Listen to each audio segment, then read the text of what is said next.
جب بھی کوئی مصیبت، کوئی پریشانی، کسی تجارت کو کرنا ہو، کسی کورس کو سلیکٹ کرنا ہو، نکاح کا پیغام ہو، تو اگر ایک سے زیادہ چوائس میں کیا کرنا ہو، تجارت کرنا ہے تو اکیلے کروں یا پارٹنرشپ کے ساتھ کروں. بہرحال ایسے زندگی کے بہت سارے سوالات ہیں جو جب اٹھتے ہیں تو انسان ایک طرف رجوع کرتا ہے، ایک طریقے کی طرف جاتا ہے کہ کاش کی کچھ ایسا ہو جائے، یا پھر انسان کے اپنی تقدیر کا حال نہیں جانتا، آگے اس ساتھ کیا ہونے والا ہے اسے پتہ نہیں ہوتا، وہ طے نہیں کر پاتا کہ کیا کروں، اور وہ پریشان ہوتا ہے اپنے آپ میں کہ میں کیا کروں اس مسئلے کے لیے، کہ کیا میں تجارت کروں یا نہ کروں، اس کورس میں داخلہ لوں یا نہ لوں، ٹھیک، یہ کام کروں یا نہ کروں، یہ رشتہ آیا تو اس کو قبول کروں یا نہ کروں، تجارت کروں تو اکیلے کروں یا پارٹنرشپ میں کروں، پارٹنر لوں تو اس کو لوں یا کسی اور کو لوں، سائنس لوں یا کامرس لوں یا آرٹس لوں، انجینئرنگ میں جاؤں یا میڈیسن میں جاؤں. بہت سارے سوالات انسانی زندگی میں ہوتے ہیں، اور اس کی ایک اضطرابی کیفیت، مطلب اس کے دل کی کیفیت ایسی ہوتی ہے، ڈر اور خوف، اور اس چیز کا ڈر کہ آگے پتہ نہیں کیا ہونے والا ہے، اب اس معاملے میں کیا کروں. تو ظاہر سی بات ہے پھر انسان ایک چیز کی طرف رجوع ہوتا ہے، جس چیز کو جو استخارہ کہتے ہیں. تو آج میں چند باتیں آپ تمام کے سامنے استخارہ کے تعلق سے رکھنے کی کوشش کروں گا،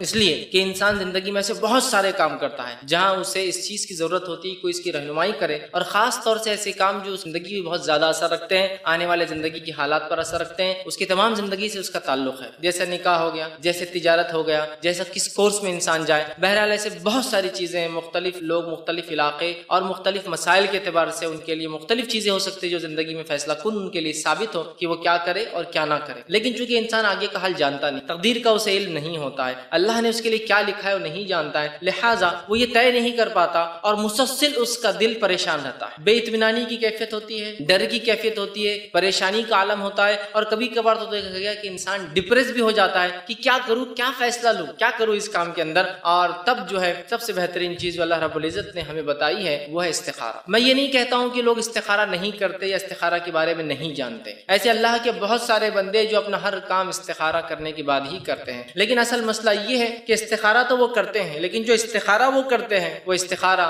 کتاب و سنت سے ثابت، وہ استخارہ بدعت پر مبنی ہوتا ہے، وہ استخارہ خرافات کی بنیاد پر ہوتا ہے، وہ استخارہ جو ہے وہ کتاب و سنت سے ثابت ہی نہیں ہوتا ہے، اور کبھی کبھار تو ایسا استخارہ ہوتا ہے جو کفر اور شرک پر مبنی. تو گویا لوگ استخارہ کرتے ہیں، لوگ اس کے قائل ہیں، لیکن اصل مسئلہ یہ ہے کہ صحیح استخارہ کیا ہے، اس کا صحیح طریقہ کیا ہے، کیسے کرنا چاہیے، کب کرنا چاہیے، کیا پڑھنا چاہیے، کون سی دعائیں کرنا چاہیے، کس وقت کرنا چاہیے، کسی سے کروانا چاہیے، خود کرنا چاہیے، کیا اس کے اور کوئی مختلف طریقے کتاب و سنت نے جو بتایا گیا اس سے ہٹ کر. یہ تمام باتیں جو ہمارے ذہن میں گھومتی ہے، جس کے نتیجے میں یہ ہوتا ہے کہ لوگ استخارہ کرتے ہیں لیکن عموماً بدعت اور خرافات میں ملوث، یا بدعت اور خرافات کے ساتھ مکس وہ استخارہ ہوتا ہے، وہ کتاب و سنت ثابت نہیں ہوتا ہے، اور بہت سی بار تو اپنا جان و مال بھی انسان اس میں گوا دیتا ہے استخارہ کے چکر میں. مطلب کتاب و سنت سے ہٹ کر جب انسان استخارہ کرتا ہے تو شعبدے باز، کاہن، جادوگروں کے پاس بھی جانے لگتا ہے، اور اپنا عقیدہ بھی برباد کرتا ہے، اپنا مال بھی برباد کرتا ہے، اور اپنی توانائی اور صحت اور جان بھی اس میں لگا دیتا ہے. آئیے استخارہ کا صحیح معنی کیا ہے،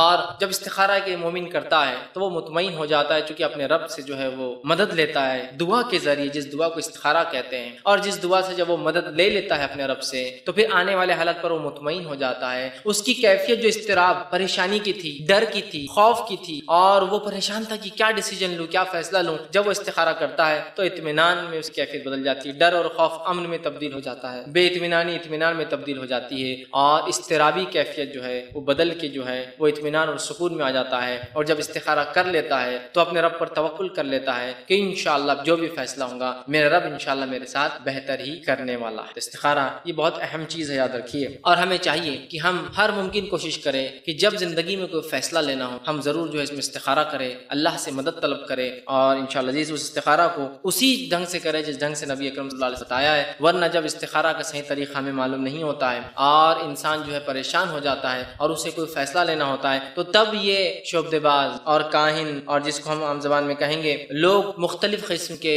سنہرے اور رنگین جال انسانوں کے سامنے ڈالنا کہ فلاں مسئلہ اگر ہے تو اتنے پیسوں میں یہ حل ہو جائے گا، ان کے پاس چلے جاؤ، وہ آگے کا تم کو بتا دیں گے تاکہ تم شادی سے کرو، بتا دیں گے. تم کو اگر تجارت کرنا ہے تو ان کے پاس جاؤ، یہ آنکھ بند کرتے ہی آپ کو بتا دیں گے کس تجارت میں فائدہ ہے. گویا جس طرح سے ایک چڑیا کے پکڑنے والا ایک جال ڈالتا ہے رنگین جس میں اور دانے ڈالتا ہے، اس چڑیا کے اٹک جاتی ہے. بس مومن کو کوئی پریشانی آئی، مسلمان کو کوئی پریشانی آ رہی ہے، وہ صحیح طریقہ استخارہ کا نہیں جانتا ہے. بس یہاں شعبدے باز اور کاہن اور لوگ اپنے دل فریب طریقوں سے جو ہے مومن کا پیسہ بھی ایٹ رہے ہیں، اس کا عقیدہ بھی برباد کر رہے ہیں. تو یہ بے انتہا ضروری ہے کہ ہم استخارہ کا صحیح طریقہ ہم جانیں تاکہ ہم اپنے رب سے صحیح طریقے سے جو ہے مدد لے پائیں. اب آئیے استخارہ کا معنی کیا ہوتا ہے اس سے شروع کرتے ہیں. میننگ کیا ہوتا ہے استخارہ کا؟ تو استخارہ کا لغوی معنی ہوتا ہے خیر کی رہنمائی طلب کرنا، اچھائی کی رہنمائی کہ میں اچھائی کو کیسے حاصل کروں، رہنمائی طلب کرنا. جیسے کہ آپ کسی انسان کے پاس جاتے اور کہتے ہیں بھائی مجھے یہ بزنس کرنا ہے اور وہ اس کا ماہر ہے، تو وہ پھر آپ اس سے خیر کی رہنمائی طلب کرتے ہیں اور پھر آپ کو صحیح ڈائریکشن، صحیح راستہ بتاتا ہے نا. تو استخارہ کا معنی ہے خیر کی رہنمائی طلب کرنا،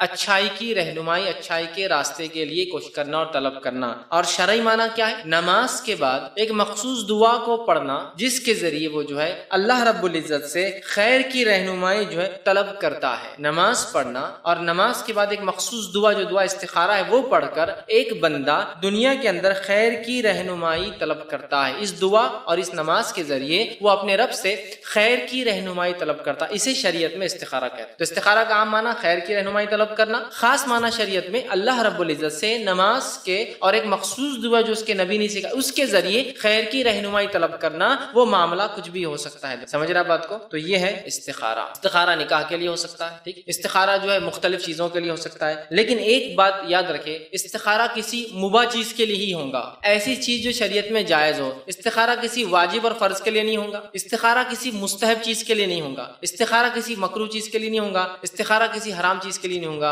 اور ٹوٹل 5 ہی چیزیں جو شریعت حکم دیتی ہے کسی چیز پہ حکم لگتا ہے، ایک تو واجب اور فرض، مستحب، مباح، مکروہ اور حرام. 5 چیزیں ہوتی. کوئی بھی چیز شریعت کے حکم میں 5 میں سے ایک میں فٹ ہو جاتی ہے، یا تو جائز ہے، واجب ہے، یا پھر مستحب ہے، یا پھر مباح ہے، یا پھر مکروہ، یا پھر حرام. اس سے علاوہ کچھ نہیں، 5 ہی ہے. تو استخارہ ان 5 میں سے صرف ایک چیز کے لیے ہوتا ہے، وہ مباح. کوئی آدمی یہ استخارہ نہیں کر سکتا کہ کل سے نماز پڑھنا شروع کر دوں یا نہیں کروں، نہیں ہوتا، فرض ہے. مستحب کے لیے استخارہ نہیں ہو سکتا کہ نبی اکرم صلی اللہ علیہ وسلم جس چیز کا حکم دیا وہ کروں یا نہ کروں، سوال ہی نہیں آتا. استخارہ کسی مکروہ حرام چیز کے لیے نہیں ہو سکتا کہ شراب کل سے چھوڑوں یا نہ چھوڑوں، چھوڑنا ہی ہے. استخارہ کر کے نہیں چھوڑیں گا کیونکہ وہ چھوڑنا ہی ہے، وہ حرام ہے. سمجھ رہا؟ تو استخارہ کسی مباح ایسی چیز شریعت میں جو جائز ہے اسی کے لیے ہوتا ہے، اس کے علاوہ دوسری چیز کے لیے نہیں ہوتا. یہ بات ذہن میں رکھیں. اور استخارہ ایک بہت معروف عمل ہے، نبی اکرم صلی اللہ علیہ وسلم سے سینکڑوں حدیثیں آتی ہے، ٹھیک ہے، کہ استخارہ کا آپ نے حکم دیا. آئیے اس کی دلیل ہم دیکھتے ہیں. نبی اکرم صلی اللہ علیہ وسلم، بخاری کی روایت ہے، اور جو ہے جابر رضی اللہ عنہ حدیث کے راوی وہ کہتے اور فرماتے ہیں رسول اکرم صلی اللہ علیہ وسلم ہمیں تمام کاموں میں استخارہ کی تعلیم دیتے تھے. نبی اکرم صلی اللہ علیہ وسلم صحابہ کو تمام کاموں میں استخارہ کی تعلیم دیتے تھے جس طرح ہمیں قرآن کی سورت کی تعلیم دیتے تھے. استخارہ کے تعلق سے فرماتے تمام کاموں میں استخارہ کی تعلیم دیتے تھے جس طرح سے قرآن کی سورت کی تعلیم دیتے تھے. مطلب جیسے قرآن کی سورتیں ہمیں سکھایا کرتے تھے ویسے استخارہ بھی ہم کو اللہ کے رسول صلی اللہ علیہ وسلم سکھایا. آپ فرماتے ہیں کہ تم میں سے کوئی شخص، مطلب آپ نے فرما کہا تم میں سے کوئی شخص جب کسی کام کا ارادہ کرے تو فرض کے علاوہ جو ہے وہ 2 رکعتیں پڑھے پھر دعا استخارہ پڑھے. تم میں سے جب کوئی شخص کام کا ارادہ کرے، آپ نے فرمایا، تو 2 رکعت نماز پڑھے فرض کے علاوہ اور اس کے بعد دعا کرے. اور اس طریقے کو، اس دعا کو اور استخارہ کو نبی اکرم صلی اللہ علیہ وسلم صحابہ کو ویسے سکھاتے جیسے نماز کی صورتیں سکھاتے تھے. مطلب صورتوں کو سکھایا کرتے. قرآن کو جیسا آپ سکھاتے تھے ویسے ہی صحابہ کو بٹھا کر آپ نے استخارہ بھی سکھایا. حالانکہ استخارہ اتنا واضح ہے اور اتنا آسان ہے، آگے بات حدیث میں واضح ہے، نماز 2 رکعت فرض کے علاوہ پڑھے اور دعا کرے، یہ ہے استخارہ کا طریقہ. بس اتنا ہی، 2 رکعت فرض کے علاوہ، مطلب نفل نماز ہے، صلاۃ الاستخارہ جس کو عام زبان میں کہیں گے، استخارہ کی نماز، اور اس کے بعد دعائے استخارہ کرے. بس یہی ہے استخارہ کا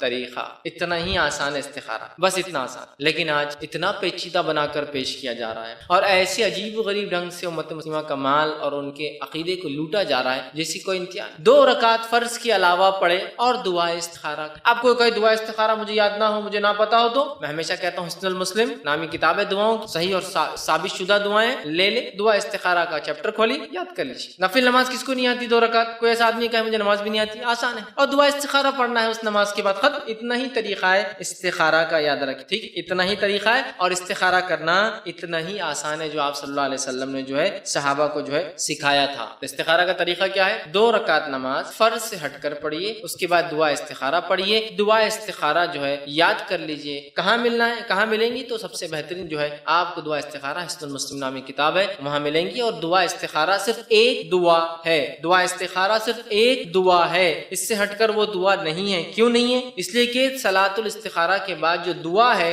اس کے الفاظ نبی اکرم صلی اللہ علیہ وسلم صحابہ کو سکھائے ہیں، اس سے ہٹ کے ہمیں نہیں پڑھنا ہے. کیوں نہیں پڑھنا ہے؟ اس لیے کہ آپ صلی اللہ علیہ وسلم دعا استخارہ ایسے سکھاتے تھے جیسے صورتیں سکھاتے تھے، ہے نا. آپ کو منمانا ایجاد کر لے استخارہ کی یہ دعا پڑھ لو تو فلاں گا، وہ دعا بالکل نہیں چلیں گا.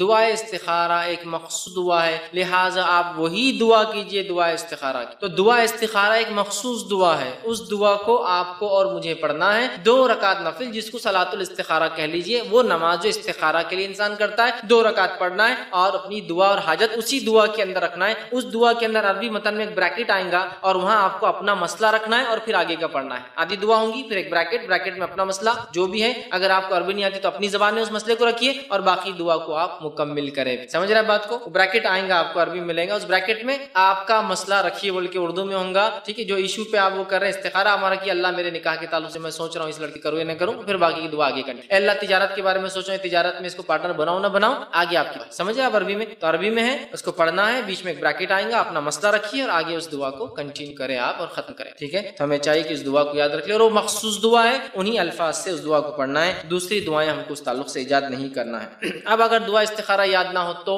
دعا استخارہ جس شخص کو یاد نہ ہو تو وہ دیکھ کر پڑھے. سمجھ رہے؟ دیکھ کر پڑھے. دیکھ کر بھی نہیں پڑھ سکتا ہے تو کسی سے پڑھوائے اور پھر خود لفظ کو دہرائے. ایک آدمی ہے پڑھنا بالکل نہیں آتا عربی، وہ کسی سے پڑھوائے، کوئی سے پڑھ کر سنا اور اس کو ریپیٹ کرے. کبھی ہوتا ہے لوگوں کو بہت مشکل سے صورتیں یاد ہوتی ہے، حالات، زمین، زمانہ، زبان، بہت سارے مشکلیں ہوتی ہیں، اللہ رحم کرے. تو بہرحال خود نہیں پڑھ سکتا ہے، دیکھ کر پڑھے. دیکھ کر نہیں پڑھ سکتا کسی سے پڑھوائے، لیکن کوشش کرے کہ عربی انسان ضرور سیکھے. لیکن کبھی ہوتا ہے قرآن تو عربی میں آ جاتا ہے پڑھنا، لیکن دعائیں مشکل ہوتی ہے اس لیے کہ وہ ویسی عربی نہیں لکھی ہوتی جیسا کہ قرآنی آیتیں ہوتی، زیر زبر ہر چیز ہوتی ہے اس میں مختلف بہت سی بار خالی دعا لکھی، مشکل ہوتا ہے تو کسی سے پڑھوا لے. ٹھیک ہے، اگر یاد نہ ہو تو یہ طریقہ اس کا ہے، دیکھ کر پڑھ لے. دیکھ کر بھی نہیں پڑھ سکتا تو کسی سے یاد مطلب پڑھے وہ آدمی اور آپ اس پیچھے دوہرا لے. استخارہ یاد رکھیے یہ صرف مباح عمل کے لیے ہوگا. ٹھیک ہے، کوئی شخص حج کروں یا نہ کروں اس کا استخارہ نہیں کر سکتا. ہاں یہ استخارہ کر سکتا ہے حج کس کے ساتھ کروں اور کون سے ٹریول سے کروں، لیکن حج کروں یا نہ کروں استخارہ کی ضرورت نہیں ہے. تو واجب اور فرض عمل ہے. سمجھ رہے بات؟ دین علم سیکھنا یہ واجب اور فرض ہے ہم پر. ٹھیک، تو دین علم سیکھوں یا نہیں سیکھوں اس پر استخارہ نہیں ہوگا. ہاں اس پر ہو سکتا ہے دین علم کس استاد سے سیکھ، کس مدرسے سے سیکھ، کس اسکول سے سیکھوں، کس جگہ جا کر. سمجھ رہے بات؟ واجب اور فرض پر استخارہ نہیں. ہاں واجب اور فرض سے ریلیٹڈ چیزوں پر استخارہ ہو سکتا ہے. دین علم سیکھنا فرض ہے، استاد کا سلیکشن میں استخارہ ہو سکتا ہے. حج کرنا فرض ہے، اس میں استخارہ کی ضرورت نہیں. ہاں حج کس کے ساتھ کروں یہ ہو سکتا ہے. ہاں کبھی ایسا ہو سکتا ہے کہ 2 فرائض ایک ساتھ آ جائے، 2 واجبات، تو تب کیا ہوگا؟ جب 2 واجبات ساتھ آئیں گے تو استخارہ ہو سکتا ہے کہ دونوں میں سے کون سا کروں. اللہ جیسا اتنا پیسہ ہے کہ مہر ادا کر دوں یا پھر حج کروں، اب کیا کروں؟ استخارہ ہو سکتا ہے اللہ کہ دونوں میں سے کیا کروں، کہ نکاح بھی واجب ہے اس لیے کہ گناہ کا چانسز ہے، حج کا بھی موقع ہے، لیکن پیسہ اتنا ہے کہ مہر دوں تو ایک ہی کام ہو سکتا ہے. سمجھ رہے بات؟ تو پھر ہو سکتا ہے، لیکن یہ کوئی فرض کروں یا نہ کروں اس پہ نہیں ہوتی بات. اسی طرح استخارہ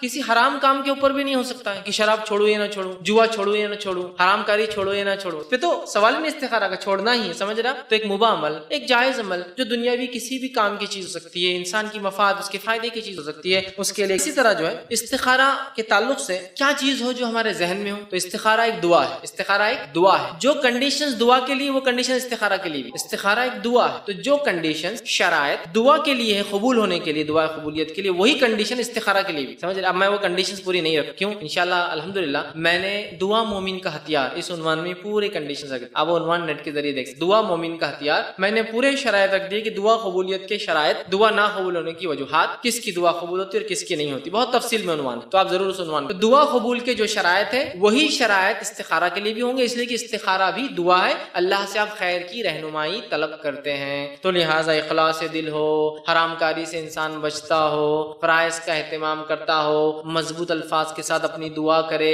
دعا خطا رحم رشتے توڑنے کی نہ ہو، دعا کسی حرام، وہ ساری کنڈیشن یہاں بھی آٹومیٹیکلی لاگو. حلال کھاتا ہو اس لیے کہ حرام جو کھاتا اللہ اس کی دعا نہیں قبول کرتا تو استخارہ بھی قبول نہیں ہونے والا ہے، تو وہ کنڈیشن آٹومیٹیکلی لاگو ہے. تو لہٰذا آپ دعا مومن کا ہتھیار اس عنوان کو دیکھیں، بہت تفصیل میں نے ڈسکس کی ہے. چونکہ یہ بھی ایک دعا ہے لہٰذا اس کے لیے بھی وہی شرائط لاگو ہے جو اس کے لیے لاگو. ٹھیک ہے، اب جو ہے استخارہ اور جس کو ہم کہیں گے شرح صدر، دل کا کھلنا یا کسی چیز کی طرف رہنمائی ملنا. اب بہت سارے لوگ یہ کرتے ہیں کہ ہم نے استخارہ کر لیا لیکن دل میں کوئی بات نہیں آ رہی. دیکھیں استخارہ کرنے سے دل میں بات آ سکتی ہے، ضروری نہیں ہے کہ آئے، دونوں میں فرق. استخارہ کرنے سے اللہ کسی ایک چیز کی طرف دل مائل کر سکتا ہے، رہنمائی کر سکتا ہے، لیکن ضروری نہیں ہے کہ ایسا ہو، اس لیے کہ استخارہ جو ہے وہ دعا ہے اللہ سے، اور ہم تقدیر کی حالت نہیں جانتے. ہم اللہ سے دعا کر رہے اللہ اگر خیر ہو تو اس کی طرف بڑھا دے، شر ہو تو اس سے ہمیں بچا لے. تو شرح صدر ہو سکتا ہے دل میں کوئی بات آئے یا نہ بھی آئے، لیکن جب آپ استخارہ کریں تو استخارہ کے بعد جو آپ کو بہتر لگے اس کام پر جم جائیے اور کرنا شروع کر دی. میں کیوں کہہ رہا ہوں ارے استخارہ کی جواب ہی نہیں آ رہا، ارے استخارہ کی جواب ہی نہیں آ رہا. جواب کیا ہونا، آسمان سے آواز چاہیے، ہاں یہ کر لو، ہاں یہ مت کرو، نہیں. سمجھ رہا؟ استخارہ آپ نے کر لی، اللہ سے دعائیں رہنمائی کر لی کہ اللہ تقدیر کا حال میں نہیں جانتا ہوں، میرے آخرت کے اعتبار سے، میرے معاش کے اعتبار سے، میرے آخرت کے معاش کے اور میرے دین کے اعتبار سے اگر یہ مسئلہ ٹھیک ہے تو کرا دے، اگر یہ اس میں نقصان ہے تو مجھ سے دور کر دے. آپ نے دعا کر لی، دعا کرنے کے بعد دل میں بات آئے یا نہ آئے، جو چیز آپ کو پھر بہتر لگے عزم کے ساتھ مضبوطی کے ساتھ چل پڑیے اس کے اوپر. ورنہ بہت سے لوگ ارے کیا ہوا، ارے استخارہ کا جواب ہی نہیں آ رہا، ارے کیا ہوا استخارہ 15 دن 20 دن، ارے بھائی مہینہ ہو گیا انہیں ابھی جواب نہیں آ رہا. اور کیا کام کرنا ہے، بہت چھوٹا سا ایک کام ہے، اس کے لیے ایک مہینہ نہیں، یہ نہیں. استخارہ آپ نے کیا، دعا ہے، دعا کرنے کے بعد آپ امید کیجیے کہ اللہ تعالیٰ آپ کی مدد کرے گا. جو بات بہتر لگے اس کی طرف بڑھ جائیے اور مضبوطی کے ساتھ جم کر خوب کر لیجیے اس کام جم کے کہ اللہ سے میں نے استخارہ کر لیا. سمجھ رہے بات کو؟ ورنہ بہت سے لوگ شرح صدر، ارے میرا دل کھل ہی نہیں رہا یار.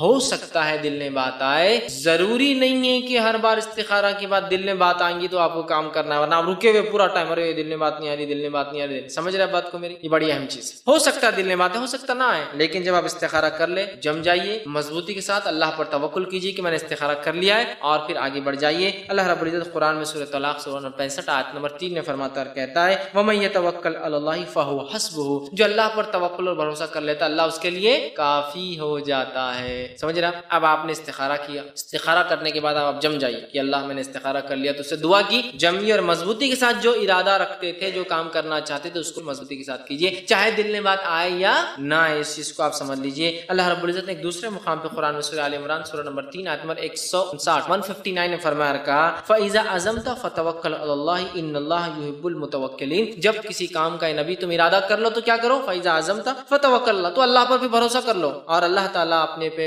بھروسہ کرنے والوں کو متوکلی کو پسند فرماتا ہے. تو جب کسی کام کا ارادہ کرے مضبوطی کے ساتھ اس کی طرف چل پڑنا بھی چاہیے. یہ بات بھی یاد رکھیے، ورنہ شرح صدر نہیں ہو رہا، دل نہیں کھل رہا، دل میں بات نہیں آ رہی، بلکہ آپ وقت لگا دیے گئے. نہیں، آپ تب استخارہ کیجیے، استخارہ کے بعد جم جائیے، جمنے کے بعد جو بہتر لگتا ہے چوائس کیجیے اس چیز کو اور اس کی طرف آگے بڑھنے کی پوری کوشش کیجیے. کہ تو شرح صدر کا استخارہ سے کوئی تعلق نہیں ہے. استخارہ خیر کی طرف رہنمائی اللہ سے آپ مانگ رہے ہیں، وہ رہنمائی اللہ خود بخود کر سکتا ہے. وہ رہنمائی اللہ ہو سکتا ہے آپ کی کر دیا ہو کہ آپ دعا کرو گے، تقدیر میں لکھ چکا دعا کروں گا تو میں اس کی رہنمائی کر دوں گا، وہ ہو گیا. آپ مضبوطی کے ساتھ اس کام کو آپ کو آگے بڑھ کر کرنا ہے. یاد رکھیں. اسی طرح جو ہے کچھ لوگوں کا یہ کہنا ہے کہ استخارہ کے بعد اگر دل میں کوئی ایک ارادہ آ جائے کہ استخارہ کر لیا، ارادہ آ گیا یہ کرنا، لیکن اس سے ہٹ کر آپ کوئی اور دوسرا کام نہ کریں جس کا آپ نے پہلے پختہ ارادہ کیا تھا. مثال کے طور پر میں نے ارادہ کیا کہ میں کام نمبر الف اور کام نمبر بے اور بی، میرے پاس 2 کام ہے تو میں اس میں سے اے کر لیتا ہوں. یہ کب کر لیا میں نے طے؟ استخارہ سے پہلے. سمجھ لیجیے اے کر لیتا ہوں. پھر استخارہ کیا نہیں کرنا چاہیے چونکہ میں بھول گیا تھا، لیٹ ہو گیا تھا. پھر میں نے استخارہ کیا اللہ اس معاملے میں خیر کی جو رہنمائی کرے اللہ میری. اور اس کے بعد ایسا لگ رہا ہے کہ میں اے نہیں بی کرنا چاہیے یا بی نہیں ہے، لیکن جب میں نے استخارہ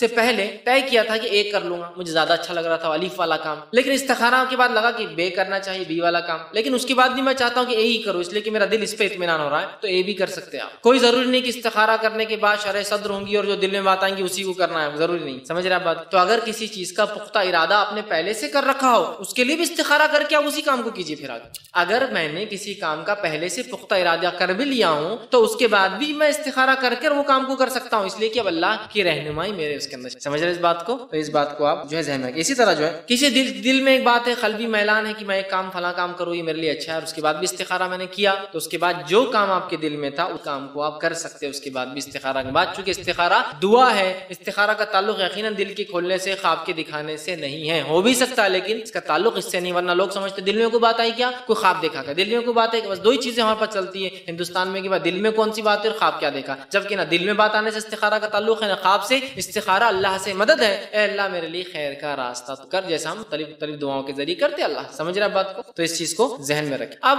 استخارہ کے مراحل کیا ہوں گے، سٹیپس کیا ہوں گے وہ آپ کو بتا دیتا ہوں. پہلا کسی کام کا ارادہ، سیکنڈ استخارہ، کیونکہ بغیر کام کے استخارہ کیسے ہوں. سیکنڈ استخارہ، تھرڈ مشورہ. استخارہ کے بعد بھی آپ مشورہ لے سکتے لوگوں سے. آپ بولیں گے کیوں، جب استخارہ ہوگا تو مشورے کی کیا ضرورت ہے. دیکھیے میں نے اس سے پہلے جو ہے یہ بات آپ کے سامنے رکھی تھی، نظر بد جو ہے اس کی حقیقت کے اندر کہ تقدیر میں کیا ہے ہم نہیں جانتے، جو ہوگا وہ تقدیر میں جو ہے وہی ہونے والا ہے. اس کے بعد بھی دنیاوی تدبیریں کرنا، دنیاوی مشورے لینا، دنیاوی اعتبار سے چیزوں کو سوچ سمجھ کے کرنا، یہ انبیاء علیہ الصلوۃ والسلام کی سنت رہی ہے. جنگ بدر کا کیا فیصلہ ہوگا اللہ نہیں جانتا تھا، کیا جانتا تھا. اس کے بعد بھی اللہ کے رسول صلی اللہ علیہ وسلم کوشش کر رہے ہیں، تدبیریں لڑا رہے ہیں، بدر کے کنویں کو اپنے قبضے میں لے رہے تاکہ دشمن جو ہے پانی پی کے توانا اور طاقتور نہ ہو جائے. کر رہے ہیں نہیں تمام چیزیں، دنیاوی تدبیریں کر رہے ہیں. اس کے بعد دعا بھی کر رہے ہیں، ہے نا. تو دنیاوی تدبیریں کر کے دعا، صحابہ سے مشورے بھی لے رہے ہیں، تدبیریں بھی کر رہے ہیں، مطلب حکمت جو دنیاوی اعتبار سے عمل کر رہے ہیں اور اللہ سے دعا بھی کر رہے ہیں. سمجھ رہے ہیں آپ. یعقوب علیہ الصلوۃ والسلام اپنے بیٹوں سے کہہ رہے ہیں کہ میرے بچوں ایک باب سے داخل نہ ہونا، ایک دروازے سے داخل نہ ہونا شہر میں، کئی مختلف بابوں الگ الگ دروازوں سے ہونا، اس لیے کہ تقدیر میں جو ہے میں تو اسے کچھ کر نہیں سکتا ہوں. پتہ کیا چلا انسانی کوشش کیا ہے الگ الگ دروازوں سے جانا، اس کے بعد بھی نظر لگنا نہیں لگنا اللہ اللہ کی طرف سے ہے تو وہ یعقوب علیہ السلام فرما رہے ہیں میں تقدیر کا تو کچھ ٹال نہیں سکتا ہوں جو ہونے والا ہے، لیکن دنیاوی تدبیر کیا ہے، الگ الگ دروازے سے داخل ہو تاکہ نظر سے بچ جاؤ. سمجھ رہا؟ نبی اکرم صلی اللہ علیہ وسلم نے ایک مرتبہ ایک جنگ میں جو ہے ارادہ کیا کہ دشمن کے قلعے سے قریب رہیں گے. ایک صحابی نے کہا اللہ کے رسول کیا یہ وہی ہے؟ تو کہا نہیں وہی نہیں، یہ میرا ارادہ. تو کہا ہم پیچھے کھڑے رہیں گے. تو کہا کیوں؟ کہا اس لیے کہ جو رینج میں آپ کہہ رہے رکنے کا یہاں تک دشمن کے تیر آ سکتے ہیں. تو آپ نے کہا فوراً پیچھے ہٹے. دنیاوی کوشش کر لیں اس کے بعد الگ بات ہے. ہم دشمن کے تیر کے رینج سے باہر چلے گئے اس کے بعد بھی تیر لگنا تقدیر ہے، لیکن رینج میں رہ کر تقدیر کو آزمانا کہ لگتا نہیں لگتا رسک. تو دنیاوی چیزیں کر کے اس کے بعد آپ کو توکل بھی اللہ پر، اس کے بعد دنیاوی مشورہ. تو تیسرا کام، پہلا کام کا ارادہ، دوسرا استخارہ، تیسرا مشورہ بھی لیجیے ایسے انسان سے جو دین اور دنیا اور اس فن کا علم رکھتا ہو. چوتھا کام اللہ پر توکل کر لیجیے پھر. اور پانچواں جو کام پہ بھروسہ کیا، جو عزم کیا تو کر. 5 اسٹیپس: کام کا ارادہ، استخارہ، ایک دیندار اور کسی مسئلے ہے تو اس مسئلے کا علم رکھنے والے شخص، مشورہ، اللہ پر توکل، اور جس کام وہ کیا عزم کیا کر گزرے. 5 اسٹیپس ہے. بہت سارے لوگ استخارہ تو کہتے ہیں لیکن وہ اسٹیپ نمبر 2 سے آگے نہیں بڑھ پاتے بیچارے. کام کا ارادہ استخارہ، کام کا ارادہ استخارہ، کام کا ارادہ استخارہ. ارے کیا ہوا 1 مہینہ 2 مہینے وہ استخارہ کا جواب ہی نہیں آ رہا. آگے بڑھنا ہے مشورہ، آگے بڑھنا ہے توکل، آگے بڑھنا ہے عزم کے ساتھ کام کرنا. یہ ایسا رہیں گے تو پھر تو سمجھ رہے بات. ٹھیک، اس چیز کو سمجھنا. اب استخارہ اور خواب کا تعلق کیا ہے؟ اس لیے کہ بہت سارے استخارے جو ہمارے پاس چلتے ہیں اس میں یہ رہتا خواب آیا کیا. ایک تو دل میں بات آئی کیا، وہ چلو وہ فیس چلا گیا، آ بھی سکتی ہے میں نے کہہ دیا، لیکن ضروری نہیں کہ تو استخارہ کا تعلق دل میں بات آنے سے نہیں، اللہ کی رہنمائی سے. اور اللہ بہتر جانتا ہے ہماری تقدیر میں کیا وہ رہنمائی. ہو سکتا ہے ظاہری طور سے مجھے دکھ رہا ہے یہ تو نقصان ہے، لیکن اللہ جانتا فائدہ ہے. ہو سکتا ہے ظاہر سے تو دکھ رہا ہے اس سے زیادہ تو فائدہ ہی نہیں ہے، اور ہو سکتا ہے اللہ جانتا ہے نقصان ہے. تو ہم لوگ تو ایسے ہی ہوتے ہیں نا، انسان تو ظاہر کو دیکھتا ہے، اللہ بہتر جانتا ہے، تو وہ ہم رہنمائی مانگ رہے ہیں. اب استخارہ اور خواب کا کیا تعلق ہے؟ تو استخارہ اور خواب کا کوئی تعلق نہیں ہے سوائے اس کے کہ آ بھی جائے. تعلق نہیں ہے لیکن سمجھ، اس لیے کہ حدیث میں اور صحابہ کے آثار سے کہیں نہیں پتہ چلتا کہ آپ نے فرمایا حدیث میں کہ تم کو خواب آئے گا میرے صحابہ استخارہ کے بعد آئیں گا، نہیں. اور کہیں بھی یہ نہیں کہ صحابہ نے کہا میں نے استخارہ کیا اور مجھے خواب آیا. سمجھ رہے ہو سکتا ہے یہ بھی ایک اشارے کا طریقہ ہو، لیکن یہ ضرور نہیں اور استخارہ کا پارٹ نہیں ہے. ہمارے پاس تو اس حد تک پارٹ ہے کہ یہ مشہور جو خواب چلتا ہے بس کیا اگر آپ نے استخارہ کیا تو خواب آئیں گے. خواب میں ہرا کپڑا آیا تو کر لینا، لال کپڑا آیا تو نہیں کر. یہ ایک دم کامن ہے، ہرا دکھا لال. اب انہیں بھی دن رات میں سوچ کے سو رہا ہرا لال تو کچھ نہ کچھ ایک آئی جاتا. ایک بار میرے پاس بھی ایک صاحب ہے، بولے وہ ہرا اور لال کا مسئلہ رہتا. تو میں نے کہا اگر آرنج آ گیا تو دھیرے دھیرے کرو. تو آرنج کا معنی ہوتا ہے وہ سگنل ہو گیا نا، ہرا گو، یلو گو سلو، مطلب سگنل اب چینج ہو رہا ہے، یا تو ادھر شفٹ ہوں گے تو ادھر شفٹ ہوں گے، تو ریڈ پہ جائیں گے اسٹاپ، یا تو پھر ہوتا ہے نا سلو. تو اب کیا کرنا، یلو آ گیا تو. اور اگر وائٹ آ گیا تو کمپرومائز کر لو، بہن بنا لو سامنے والی لڑکی. سمجھو رشتہ آیا. سفید آ گیا تو کمپرومائز کر لو، بہن بنا لو اس کو. کیا تو بولے ہرا کپڑا اور لال کپڑا کہاں سے لائے؟ یہ تو ہندوستان میں ہے اور یہ تو سگنل کا معاملہ ہرا اور لال. تو عجیب و غریب، میں نے کہا نا بات ہے عجیب و غریب بات. اور بس سب کیا ہوا خواب آیا، کیا خواب آیا. اور یہ جناب بھی خواب ہی نہیں آ رہا یار، خواب ہی نہیں آ رہا یار، خواب ہی نہیں آ رہا ہے. اشارے پورے کھلے ہو جا رہے ہیں دنیا کے اعتبار سے، پورے کھلے اشارے اللہ دے رہا ہے، اس کے بعد بھی اس کو خواب نہیں آ رہا. اس لیے کہ استخارہ کا تعلق خواب سے جوڑ لی، استخارہ تعلق شرح صدر دل کے کھولنے سے ہم نے جوڑ کے رکھ دیا. اب دونوں نہیں ہو رہا تو آگے نہیں بڑھ رہا ہوں، مہینہ 2 مہینے. یہ استخارہ کا خواب سے کوئی تعلق آ جائے ایک الگ بات ہے، اللہ دکھا دے دس از گڈ، وہ الگ چیز ہے. تعلق نہیں ہے اس کا یہ بات یاد، جس کے لیے ہم ویٹ کرتے نہیں، وہ خواب آنا، وہ خواب نہ آنا، خواب نہیں آ رہا، خواب نہیں آ رہا، خواب نہیں آ رہا، خواب میں کیا آیا، خواب میں کیا آیا، اور بس چل رہا لال آ گیا تو فلاں ہرا آ گیا. تو یہ کامنلی لوگ کہتے ہیں، بالکل بے بنیاد اور فالتو باتیں. ہو سکتا ہے اللہ رہنمائی کر دے خواب میں، ہم انکار نہیں کرتے، لیکن ہم یہ بھی جانتے ہیں انبیاء کے علاوہ باقی ہم سب کے خواب سچے اور جھوٹے دونوں ہوتے ہیں. آپ نے فرماتے ہیں خواب 3 قسم کے ہوتے ہیں، ایک رحمان کی طرف سے، اس کا بھی خواب کی خصوصیت دیکھ کر انسان خوش ہوتا ہے. دوسرا شیطان کی طرف سے، اس خواب کی خصوصیت اس کو دیکھ کر انسان ڈر جاتا ہے. تیسرا نفسیات، سائیکولوجی. 3 قسم کے خواب. تو آپ نے فرمایا اگر رحمان کی طرف سے اچھا خواب دیکھے تو نیک لوگوں کو سنا، اچھے لوگوں کو بتائے، اپنے دوست احباب. برا خواب دیکھے تو کسی کو نہ بتائے، اس لیے کہ شیطان اس کے ذریعے ڈرانا چاہتا ہے آپ، ٹھیک ہے، اور وہ کچھ نہیں کر سکتا، صرف ڈرانا چاہتا ہے. اگر آپ اس کو بیان کریں گے تو ہوگا لوگوں کو آپ کے ڈر پتہ چل جائیں گے، پہلے ہے نا، حکمت ہے تو بیان ہی نہیں کرنا ہے برے خواب. اور تیسرا نفسیات ہے، سائیکولوجیکل، کچھ بھی ہوتا ہے، کہیں بھی اٹھا پٹک چل رہی ہے، کبھی اڑ رہے، کبھی گر رہے، کبھی بھاگ رہے، کچھ بھی ہوتا ہے نا، کبھی بھاگ ہی نہیں سک رہے، شیر پیچھے لگا ہوا ہے. خواب ہے خواب. اور خواب حقیقتوں پر مبنی نہیں ہوتے، عجیب و غریب ہوتے ہیں. اور وقت زمین زمانے کے اعتبار سے بھی آتے ہیں، وقت زمین اور زمانے کے اعتبار سے آتے ہیں. جیسا کہ کسی کو خواب آ رہا اس کے پیچھے شارک لگ گئی. انڈیا پاکستان میں ہم کسی کو بھی شارک پیچھے لگی والا خواب آتا ہے، شیر پیچھے لگتا ہمارے، لیکن آسٹریلین کو شارک پیچھے لگتی ہے خواب، چونکہ وہاں وہ لوگ تیرنے کو جاتے ہیں، بیچز بہت زیادہ ہے اور وہاں اکثر شارک اٹیک زیادہ ہوتا ہے. سمجھ رہے نا بات؟ تو ان کے اعتبار سے شیر پیچھے نہیں لگتا، شارک پیچھے لگتا. سمجھ رہے؟ ہمارے پاس شیر پیچھے لگتا ہے اور کتے پیچھے لگتے ہیں، ہمارے ڈر الگ ہے، تو ہمارے خواب بھی الگ ہوتے ہیں. قدیم زمانے کی خواب جب ٹرین ایجاد نہیں ہوئی تو ان کی خواب میں الگ سواریاں آتی ہوں گی. آج کل ہمارے خوابوں میں ٹرین آتی, ہوائی جہاز آتے ہے نا, کسی کی خواب میں جو اڑن تشتریاں آ رہی, کسی کی خواب میں فلاں ہو رہا ہے. تو زمین اور زمانے کے اعتبار سے خواب کی نوعیتیں بھی بدلتی. اور ہمارے بعد آنے والے لوگ اور بھی چیز, ان کو گوگل دیکھتا ہوں خواب میں, گوگل پہ کچھ ٹائپ کر رہا. پہلے زمانے میں لوگ کتاب پڑھتے ہوئے دیکھتے ہوں اپنے آپ کو کچھ چیز ڈھونڈ رہا. یہ بول رہا ہوں بیچارہ, زمین زمانے اور حالات کے اعتبار سے خواب بدلتے ہیں, اور نفسیاتی اعتبار سے کچھ بھی ہو سکتا ہے, لیکن خواب کبھی بھی حقیقت پر مبنی نہیں ہوتے, یاد رکھیں. تو لہٰذا استخارہ سے خواب کا تعلق ہو سکتا ہے آ جائے, کوئی گارنٹی نہیں, اور کوئی ضروری نہیں کہ خواب آئے تو آپ کو کام کرے, آپ کر سکتے ہیں. اسی طرح ایک کام کے لیے کئی استخارہ ہو سکتے ہیں, اور کئی کاموں کے لیے ایک استخارہ ہو. جیسے کہ اس کے تعلق سے ایک صحیح مسلم کی ایک روایت ہے, عبداللہ بن زبیر رضی اللہ عنہ کا ایک واقعہ آتا ہے کہ ان کا ایک قول ہے کہ آپ نے جب کعبے کا ایک حصہ جل گیا تھا تو لوگوں سے کہا کہ اگر تم میں سے کسی کا گھر جل جاتا تو تم اس کی تجدید کرتے. کعبہ لکڑی کا تھا, اس کو آگ لگی تو تم اس کی تجدید کرتے, لیکن تم اللہ کے گھر کے لیے ویسا نہیں کر رہے ہو. اور آپ نے فرمایا کہا میں 3 بار استخارہ کروں گا اور پھر اپنی رائے پختہ کر کے تمہارے سامنے لا کے رکھوں گا. تو اس سے پتا چلا کہ عبداللہ بن زبیر رضی اللہ عنہ کہہ رہے ہیں کہ میں 3 بار استخارہ کروں گا کسی ایک مسئلے کے لیے, کعبے کی نو تعمیر, ریکنسٹرکشن کے بارے 3 بار, پھر اس کے بعد میں ڈیسیژن. تو پتا چلا ایک کام کے لیے کئی استخارہ ہو سکتے ہیں, اور کئی کاموں کے لیے ایک استخارہ ہو سکتا ہے. جیسے کہ ایک رشتہ آیا, وہ لڑکی کا رشتہ ہے یا وہ لڑکے کا رشتہ ہے, وہ فلاں جگہ کماتا ہے, اس کے والد فلاں, ایک ہی ساتھ استخارہ, اللہ یہ تمام لوگ میرے لیے خیر ہے, کر لی, ختم ہو گیا معاملہ. ٹھیک, الگ الگ نہیں کہ یہ لڑکا خیر ہے کیا, اس کا خاندان خیر ہے کیا, اس میں فلاں ہوں, ایک ہی ساتھ کر سکتے. تو کئی مسائل کے لیے ایک استخارہ, ایک مسئلے کے لیے کئی بار استخارہ. جیسے آپ کئی بار دعائیں کرتے ہیں ویسے استخارہ بھی ایک سے زیادہ جو ہے کئی بار ہو سکتا ہے. ٹھیک, یہ بات ہوگی. اسی طرح جو ہے استخارہ کس وقت کیا جائے, یہ بڑا اہم سوال ہوتا ہے. اور ہمارے پاس تو انڈیا پاکستان میں ایک وقت خاص, عشاء کی نماز کے بعد بنا کسی سے بات کیے کہ جا نماز پہ عشاء پوری پڑھنے کے بعد وتر کو ختم کرنے کے بعد 2 رکعت نفل پڑھ کر استخارہ کی دعا کر کے جا نماز پہ سو جانا. تو پھر آئیں گا رات میں آپ کو حسین خواب, اس خواب میں آپ کو بتا دیا جائے گا کہ یہ آپ کا ہیرو ہے نہیں ہے, یہ ہیروئن سوٹیبل ہے نہیں, مطلب جو بیوی مطلب لڑکا ہے لڑکی کے لیے کر رہا ہے استخارہ کی شادی کے معاملے میں, لڑکی ہے جو اس کے لیے استخارہ ہو رہا ہے کہ وہ لڑکا درست ہے نہیں ہے, تجارت کے لیے کر رہے ہیں, تو وہاں سو جانا بغیر بات کیے کہ بات کیے استخارہ ٹوٹ گیا. تو بیچارہ وہاں استخارہ کر رہا اور بیچ میں کوئی آ کے بچہ ہے اور امی فلاں چیز تو استخارہ چل رہا نا امی کا, بیچارہ شوہر پریشان رہا تھا, بچوں کو سنبھال رہے تھے, تو بیوی نے استخارہ کی بھی نا رات میں, اب سنبھال نہیں سکتی بچوں کو. یہ ہمارے پاس کا استخارہ. یاد رکھیے استخارہ کا کوئی خاص طریقہ ثابت نہیں سوائے 2 رکعت, کوئی خاص وقت ثابت نہیں. کبھی بھی جب آپ کو لگے 2 رکعت نفل پڑھیے, دعا استخارہ پڑھ لیجیے. کوئی خاص رات, کوئی خاص دن, کوئی عشاء کے بعد, کوئی فجر کے بعد, کوئی تہجد کے بعد, کچھ نہیں. ہاں, دعا کی قبولیت کے جو اوقات ہوتے ہیں ان اوقات میں کہوں گا مستحب ہے, پسندیدہ ہوں گا. کیوں؟ اس لیے کہ استخارہ بھی ایک دعا ہے, تو دعا قبولیت کے وقت میں کرنا زیادہ بیٹر ہے. استخارہ چونکہ ایک دعا ہے تو دعا قبولیت کے وقت میں کرنا بیٹر ہے, لیکن یہ کبھی بھی کیا جا سکتا ہے. دعا کب کب قبول ہوتی ہے, اللہ کب کب جلدی قبول کرتا ہے. ویسے دعا ہر دعا اللہ قبول کرتا ہے, لیکن کچھ وقت ایسے جہاں اللہ پسند کرتا ہے. اس میں سب سے پہلا رات کا 3 پہر, سہ پہر, 3rd part of the night, جس کو ہم بولتے ہیں یہ سحر کا وقت جو ہوتا ہے, سب سے افضل وقت ہے استخارے. کیوں؟ اس لیے کہ وہ سب سے افضل وقت ہے دعا کی قبولیت کا. اس لیے کہہ رہا ہوں, تو آپ بولیں گے اب تم نے کون سا لایا, اس کی دلیل کوئی دلیل نہیں ملی. چونکہ استخارہ ایک دعا ہے, لہٰذا دعا جب قبول ہوتی ہے ان اوقات میں سو کرنا میں کہہ رہا ہوں بہتر ہوگا, اچھا ہوگا. تو رات کا آخری پہر, 3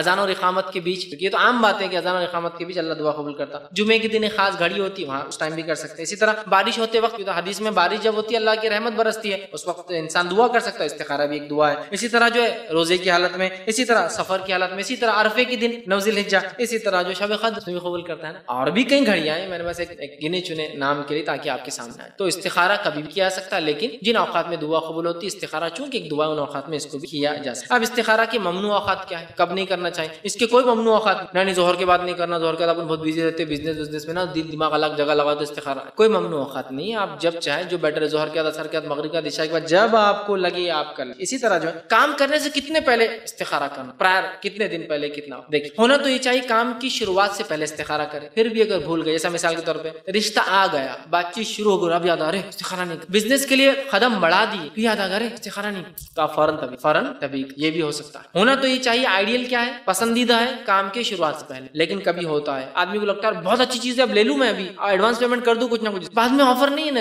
کر دیا استخارہ نہیں, کوئی مسئلہ. استخارہ بعد میں کر لیجیے, لیکن اب ایڈوانس چیز تو لینا ہی ہے, اس لیے میں نے پہلے کلیئر کر دیا. پکا عزم کرنے کے بعد بھی استخارہ ہو سکتا ہے اسی چیز کے لیے. آفر ایسا تھا کہ باہر ملنے والا نہیں, کیچنگ تھا, استخارہ کرنے کا وقت نہیں ملا تھا, بعد میں استخارہ کر لیا, اللہ جو بھی میں نے کر دیا ہے اس میں خیر کر دے, تو یہ استخارہ کمانا ہو, خیر کو نما اس میں طلب کرے. اور اللہ تعالیٰ کے لیے کیا ناممکن ہے کہ وہ کسی چیز کو کر دے ہمارے لیے, کسی کا فیصلہ بدل دے, بالکل کر سکتے. سمجھ رہا, آئیڈیل سچویشن کیا ہے، لیکن آئیڈیل پہلے کام سے، لیکن کام شروع کرنے کے بعد بھی یہ چیزیں بہرحال ہو سکتی، ڈیپینڈ۔ اب کام کر لیا، استخارہ کیا ہی نہیں، کر لیا تو یاد رکھیے اللہ سے خوب دعائیں خیر مانگے، اللہ سے خوب دعائیں خیر مانگے، چونکہ استخارہ بھی ایک دعا ہے، لیکن ہمارے پاس دعا تو ایک ہتھیار ہے ہی، ہمیشہ مومن کا ہتھیار ہے۔ تو آپ خوب خیر کی دعا کریں، اللہ کام کر لیا، استخارہ نہیں کیا تھا جب، خیر کر، خوب دعا کرے خیر کی بھی کر۔ اب استخارہ میں کون سی صورتیں پڑھے وہ 2 رکعت میں، ہمارے پاس بہت مسئلہ ہے۔ استخارہ کی نماز کا بھی طریقہ ہے خاص ہمارے پاس، حالانکہ حدیث میں فرض سے ہٹ کر 2 رکعت پڑھ لے، یہاں خاص طریقہ ہے۔ پہلی رکعت میں سورہ فاتحہ کے بعد 7 بار سورہ اخلاص پڑھنا، کو بڑا 11 بار سورہ اخلاص پڑھنا، کو بڑا 21 بار سورہ اخلاص پڑھنا، ایسا کوئی خاص طریقہ نہیں۔ 2 رکعت نفل جیسی پڑھتے، سورہ فاتحہ کے بعد جو زمین سورہ ملانا ہے زمین سورہ ملائیے اور نماز پڑھیے، سلام پھیریے اور دعا کریں۔ کوئی خاص صورتیں، کوئی خاص آیتیں اس کے لیے نبی اکرم صلی اللہ علیہ وسلم نے منتخب نہیں کی، لہٰذا میں اور آپ ایسا کر کے کہ نئی بدعت دین میں ایجاد نہ کریں۔ لوگ بہت خاص کرتے، ایک تو رات میں پڑھتے، عشاء کے بعد پڑھتے 11 خل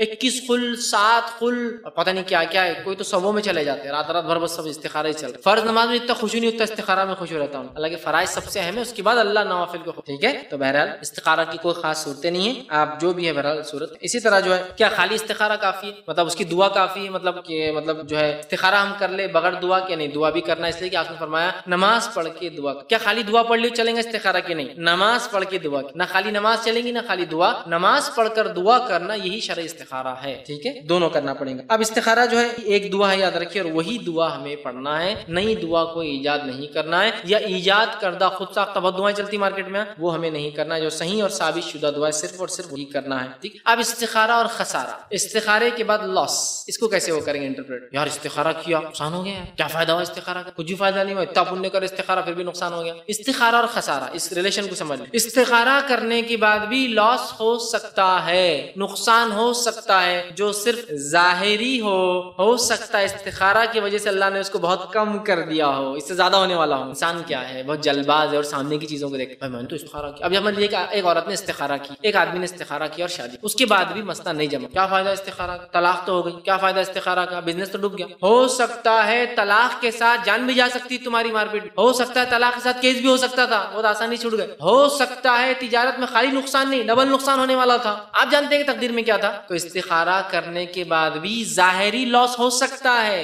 جو دکھ رہا ہے، لیکن یہ بھی پروفٹ اور فائدے کی ہی چیز ہو سکتا ہے، اس لیے کہ ایک بزنس کو اللہ نے ڈوبا دیا، تم ڈوب کے نکلے، ایک بزنس کو نئے اسکریچ شروعات سے شروع کیا اور اس میں بڑے سیٹ بن گئے تھوڑے دیر۔ یہ استخارہ کا فائدہ کیا ہوا؟ اللہ نے اس میں نقصان اس لیے دیا کہ اللہ جانتا تھا دوسری تجارت زیادہ بہتر ہے تمہارے لیے، سمجھ رہے نا؟ یا اس کو ایک ایکسپیرینس آپ کو دلانا چاہتا ہے، ایکسپیرینس تجربہ لے لو، یہ نقصان کا تجربہ اگلے تجارت میں جو کہ نفع بخش ہوں گی اس میں کام آنے والا ہے، سمجھ رہے بات کو؟ تو استخارہ کا اگر ظاہری نتیجہ خسارے کی شکل میں نظر آ رہا ہے تو کبھی بھی آپ مایوس رنجیدہ، ارے کیا ہو گیا، کیا فائدہ استخارہ کا، یہ مت سوچیے، اس لیے کہ توکل کے منافی ہے، اللہ پر بھروسے کے الٹ کام ہے۔ جب آپ نے استخارہ کیا تو یقین کر لیجئے میرے رب میرے لیے صحیح فیصلہ کریں گا، ڈٹ جائیے اس کام میں، نتیجہ جو بھی نکلے ظاہری اعتبار سے۔ علامہ ابن قیم رحمہ اللہ جو ہے فرماتے ہیں اپنی کتاب فوائد میں، بہت اچھی بات لکھتے ہو کہ جو انسان کو ظاہری طور سے نقصان اور فائدے دکھتے ہیں اللہ تعالیٰ ایسا کیوں کرتا ہے، بڑا اچھا قول فرماتے اور کہتے ہیں، وہ لکھتے ہیں کہ ایک بچے کا مصلحت پسند جو ہے، ایک بچے کا مصلحت پسند درد مندانہ اور شفیق باپ، ایک آدمی ہے، ایک بچہ ہے، اس کا باپ ہے جو بہت اس کے لیے درد رکھتا ہے کہ اس سے محبت کرتا ہے، شفیق اس کا جو ہے والد ہے باپ، جب اپنے بیٹے کے بدن کے فاسد خون کے نکلنے میں مصلحت سمجھتا ہے، فاسد خون برا خون ہے جسم، ڈاکٹر کے پاس لے، ڈاکٹر کیا کرتا ہے، کٹ مار دیتا ہے، خون نکلتا ہے، حالانکہ نکل رہا ہے خون، لیکن باپ اس کو پسند کر رہا ہے، حالانکہ محبت کرتا ہے بیٹے سب کچھ، لیکن وہ ابھی جانتا ہے اس خون کا جسم سے نکلنا بہت زیادہ ضروری ہے، ورنہ یہ خون فاسد ہے، خراب ہے، یہ باڈی کو فائدے کے بدلے کیا کریں گے اور زیادہ نقصان پہنچائیں گے۔ تو لکھتے ہیں مصلحت سمجھتا ہے تو اس کے جلد اور رگوں کو کاٹتا ہے، جب اس کو لگتا ہے یہی اس کے لیے بیٹر ہے تو وہ اس کی جلد کو بھی کاٹتا ہے، رگوں کو بھی کاٹتا ہے علاج کے لیے۔ اس زمانے میں علاج کا طریقہ جب بے ہوشی نہیں ہوتی ڈائریکٹ لوگ علاج کرتے تھے، مطلب انسان ہوش کی حالت میں اس کو زخموں کو صاف کرتے کاٹا کرتے۔ تو وہ کہتا ہے ایک باپ جو بچے کو پسند کرتا ہے اس کے فائدے کے لیے اس کے جسم کو کاٹتا ہے، خون بھی نکالنے دیتا ہے، کاٹتا ہے، اگرچہ اس عمل میں بچے کو سخت تکلیف پہنچتی ہے، لیکن اگر باپ سمجھتا ہے کہ کسی عضو کا کاٹ دینے سے ہی شفا حاصل ہوتی ہے تو اس عضو کو کاٹ بھی دیتا ہے۔ پیر سڑ گیا تو توڑ دینا پڑتا تھا، نکال دیتا۔ باپ محبت کرتا ہے لیکن بچے کے بیٹر فائدے کے لیے، بیٹر فیوچر کے لیے اس اعضا کو کاٹ بھی دیتا ہے، نسوں کو بھی کاٹ دیتا ہے، پیر اعضا کو توڑ کے نکال بھی دیتا ہے۔ پھر آگے لکھتے ہیں حاصل ہوتی ہے تو عضو کاٹ دیتا ہے، یہ سب کچھ اپنے بیٹے کے ساتھ رحمت شفقت کی وجہ سے کرتا ہے، وہ اس سے محبت کی وجہ سے اس کے فائدے کے لیے کرتا ہے۔ ایسے ہی اگر ایک باپ اپنے بیٹے کی مصلحت اس کا خرچ روک لینے میں سمجھتا ہے تو خرچ روک لیتا ہے۔ باپ کو لگتا ہے بیٹے کو پیسہ دینا درست نہیں، وہ خرچ روک لیتا ہے، سمجھتا ہے تو وہ روک لیتا ہے، کیونکہ وہ جانتا ہے کہ خرچ دیتے رہنا اس کی خرابی اور بگاڑ کا باعث ہے۔ ایسے ہی ایک شفیق باپ اپنے بچے کو بہت سی خواہشات کی تکمیل سے روک دیتا ہے، صرف بچے کی مصلحت اور اس کی بھلائی کی خاطر کنجوسی کی وجہ سے نہیں۔ ایک باپ ہے سب کچھ ہونے کے بعد بیٹے کو پیسہ نہیں خرچ کرتا، کیوں؟ بیٹے کے فیوچر کے لیے برائٹ کہ اگر آج خرچ کروں گا بری صحبت میں پڑ جائیں گا، آج پیسہ دوں گا برا ہوں گا، وہ روک لیتا ہے۔ تو وہ لکھتے ہیں آگے، تو احکم الحاکمین اللہ رب العزت، ارحم الراحمین راستوں کو دکھانے والا، جو ہے عالم العالمین سب سے زیادہ علم رکھنے والا، جو اپنے بندوں پر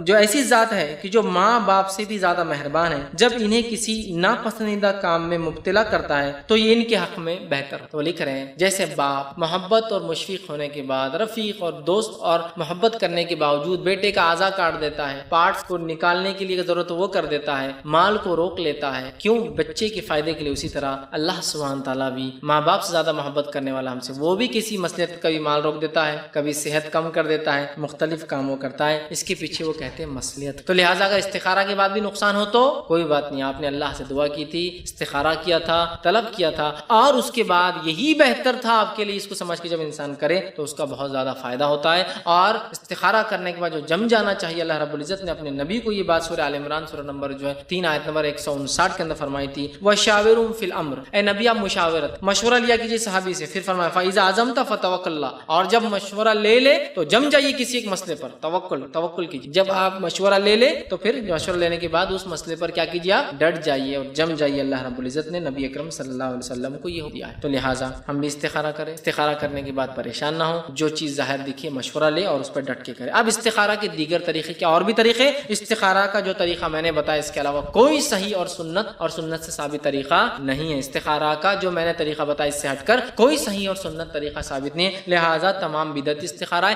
آج ہمارے سامان میں جو چند استخارہ چلتے ہیں اس میں سے پہلا کیا معلوم؟ بدعتی استخارہ غلط، اس میں سے ایک ہے لوگ قرآن کو لیتے ہیں اور مصحف کھولتے ہیں، کھولنے کے بعد اگر جنت کی آیت آئے تو آیت کام کر لیتے ہیں، جہنم کی آیت آئے تو کام نہیں کرتے، اگر اچھے لوگوں کا تذکرہ آئے تو کام کر لیتے ہیں، برے لوگوں کا تذکرہ تو کام نہیں کرتے۔ یہ بدعتی اور غلط استخارہ ہے، اس لیے کہ قرآن کا ایسا استعمال نبی اکرم صلی اللہ علیہ وسلم نے اور صحابہ نے کہا۔ دوسرا طریقہ استخارہ کا جو ہمارے پاس چلتا ہے وہ یہ کہ کچھ لوگ جو ہے قرآن کے علاوہ بعض کتابیں انہوں نے بنا لی، ان کتابوں کو کھولتے ہیں، جو پنہ نکلے اور پنے پہ کیا لکھا ہو اس عبارت کے اعتبار سے اپنا کام طے کرنا ہے نہیں کرنا وہ طے کرتے ہیں، یہ بھی بدعت۔ اس طرح کچھ لوگ ہوتے ہیں جو شیخ یا پیر کے پاس جاتے ہیں اور ان سے استخارہ کی درخواست کرتے ہیں، اور پیر تو ایسے ہوتے کبھی کبھار وہ شیخ بیچارے کبھی کبھار لائیو استخارہ کر لیتے ہو، آپ ہم نے بولی شیخ فلاں بولتا ابھی 1 منٹ، جب بھی وہ استخارہ کر لیتے اور آنکھ بند ہو جاتی، جواب بھی آتا بولتے ہاں کر لو، کہاں سے لائی؟ نبی موجود ہے جس پر وہی نازل ہوتی ہے اور وہ صحابہ سے کہہ رہا استخارہ کرو، وہی نہیں کرا، یہ جواب۔ نبی تو جانے والا ہے دنیا سے، امت کو سکھا کے جا رہا ہے کہ استخارہ کا طریقہ شیخ اور پیروں سے کرا رہے ہیں، کوئی سو کر رہا ہے، کوئی لائیو کر رہا ہے، کوئی آن لائن کر رہا ہے، کوئی جب چاہے جب کر رہا ہے، یہ بھی غلط طریقہ ہے۔ اسی طرح کچھ لوگ جو تسبیح کے دانوں سے استخارہ کرتے ہیں، گنتے ہیں، آخر میں اگر آڈ نمبر آئے تو کام نہیں کرتے، ایون نمبر آئے تو کام کرتے ہیں۔ اسی طرح کچھ لوگ جو ہے دوسروں سے کہتے ہیں کہ استخارہ کرو، شادی بیٹی کی استخارہ باپ کر رہا ہے، فائدے کی چیز جو اس کو بتایا جائے گا نا، اس کے لیے ہوگا، وہ آپ کے لیے ہاں پورے گھر کے لیے اس لڑکی کا آنا نہیں آنا درست ہے ایک الگ بات، لیکن اصل استخارہ کون کرے؟ لڑکا کرے، اصل استخارہ ادھر کون کرے؟ لڑکی کرے۔ تو اصل جو پارٹی ہے وہ کرے نا، بزنس میں کر رہا ہوں استخارہ میرا پڑوسی کر رہا ہے، بزنس میں کر رہا ہوں استخارہ آپ سے کروا رہا ہوں، بزنس میں کر رہا ہوں، بھائی آپ بہت نیک دکھ رہے ہیں آپ استخارہ تو نیک شخص کو اپنے لیے اللہ رب العزت رہنمائی کریں گا، اس کے لیے خود کو استخارہ کرنا ہے، کوئی دوسرا استخارہ میرا اور آپ کا نہیں کر سکتا، یہ بات جان لیجیے۔ اسی طرح استخارہ کا ایک طریقہ جو ہمارے پاس ہے وہی کچھ لوگ جو ہے استخارہ کی خاطر جو ہے کاہنوں اور جادوگروں کے پاس جاتے ہیں، اس سے دوستی کروں مت کروں، بزنس کروں مت کروں، شادی کروں مت کروں، فلاں چیز کرنا نہیں کرنا، یہاں جانا نہیں جانا، یہ گھومنا نہیں گھومنا، کاہنوں کے پاس جاتے، پھر وہ الگ الگ کہانت کے طریقوں سے بتاتے ہیں، ہاں کرو نہ مت کرو، ہاں اچھا ہے نہیں برا ہے، یہ تمام تر طریقے درست نہیں ہیں۔ لہٰذا آپ کام کا ارادہ کریں تو استخارہ کریں، استخارہ کے بعد کسی ایسے شخص سے ضرور مشورہ لے جو دین کا علم رکھتا ہو اور اس فن میں مہارت رکھتا ہو، اس کے بعد اللہ پر توکل کرے اور 5 جم کے اور ڈٹ کر اس کام میں لگ جائے اللہ پر بھروسہ کر کے، اور اس کے بعد بھی اگر ظاہری نقصان ہو تو یہ جان لے ظاہری نقصان بھی میرے فائدے کے لیے ہے، اور ہو سکتا ہے استخارہ نہ کرنے سے نقصان بہت زیادہ گریٹر اور زیادہ ہوتا تھا، اور اگر نقصان جو ہوا یہ سوچ لے استخارہ کرا میں نے اس لیے، ہو سکتا اللہ نے وہ نقصان سے بچا لیا جو حقیقت میں بہت بڑا ہونے والا تھا، اور پھر اس توکل کے ساتھ عزم کے ساتھ وہ اپنا کام کرے تو وہ دیکھیں گا یہ بہت فائدے مند ہے، یہ بہت فائدے، ورنہ آج کل جو طریقے ہم نے اپنا لیے استخارہ کے یہ درست نہیں ہے۔ تو ہم اللہ سے جو استخارہ کریں، استخارہ کرنے سے لیکن ایک بات یاد رکھیں، کچھ لوگ یہ سوال کریں ہم استخارہ کریں نہ تو یاد رکھیں تعالیٰ کی تقدیر میں جو لکھا ہے وہ تو ہونے والا ہے، چاہے استخارہ کرو یا مت کرو وہ تو اپنی جگہ ہے، لیکن دعا سے بندے کی عاجزی ثابت ہوتی ہے، اور جب اللہ بندے کو عاجز دیکھتا ہے، انکسار دیکھتا ہے، آہو بکا روتے دیکھتا ہے اپنے سامنے، گڑگڑاتے دیکھتا ہے، تو اللہ خوش ہوتا ہے اور بندے کو نوازتا ہے۔ تو لہٰذا ہم ضرور استخارہ کا طریقہ اپنائیں اور کتاب و سنت مطابق جو طریقہ میں نے بتایا اسی کو اپنائیں، اس سے ہٹ کر کوئی طریقہ کتاب و سنت میں نہیں ملتا، اور اس طریقے میں کوئی اختلاف بھی نہ فقہا یا کسی کا پایا بھی